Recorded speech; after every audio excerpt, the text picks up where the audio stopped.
میں آج آپ ساری قوم کو آگاہ کرنا چاہتا ہوں کہ اگر میں بڑا ہوں اس قوم کا تو میرا کام ہے اپنی قوم کو سمجھانا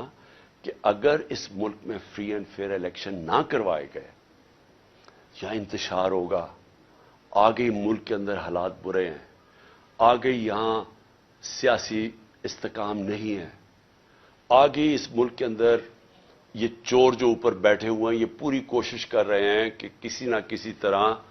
میچ تو ان سے کھیلا نہیں جاتا،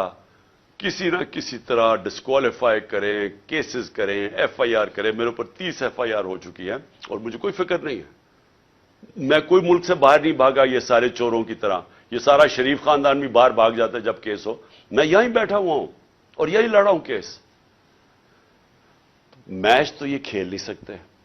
انہوں نے اب یہی الیکشن کمیشن کو استعمال کرنا ہے اور انہوں نے ایف آئی اے کو استعمال کرنا ہے، انہوں نے نیب کو استعمال کرنا ہے کسی نہ کسی طرح ٹیکٹیکل ناک آؤٹ کرنے کے لیے۔ لیکن اگر اس ملک کے اندر صاف اور شفاف الیکشن نہ ہوئے، میں بڑے عزت سے اپنے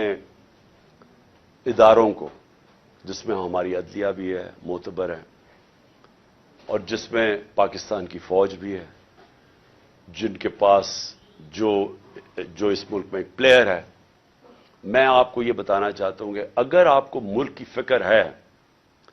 تو خدا کے واسطے اس ملک کو صاف اور شفاف الیکشن کی طرف لے کے جائیں۔ اس کے علاوہ کوئی حل نہیں ہے۔ جس دل میں ہم گرتے جا رہے ہیں اس میں سے نکلنے کا کوئی اور حل نہیں ہے۔ کسی معاشی ایکسپرٹس کو پوچھ لیں، کوئی ماہرین جو کہ پالیٹکس کے ایکسپرٹس ہیں، باہر سے کوئی منگوا لیں اگر آپ کو اندر یہاں نہیں ملتے، سارے آپ کو ایک چیز کہیں گے کہ پہلے پولیٹیکل سٹیبلٹی لے کے آئیں، فری اینڈ فیئر الیکشن کروا کے، اس کے بعد ملک آگے چاند سے اوپر پھر سے کھڑے ہونے، نہیں تو یہ نیچے ہی جا رہا ہے۔